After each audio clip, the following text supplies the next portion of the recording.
đi má vậy nhảy men rồi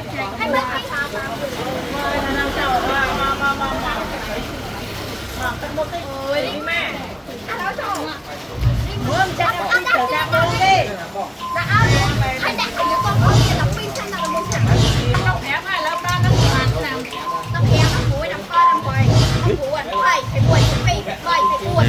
phải hẻm nó buồn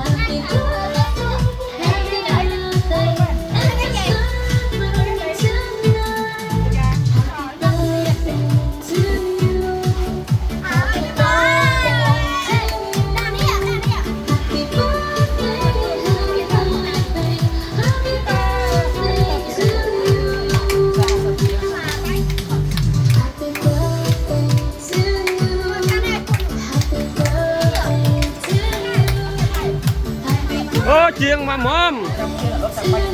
đi phố học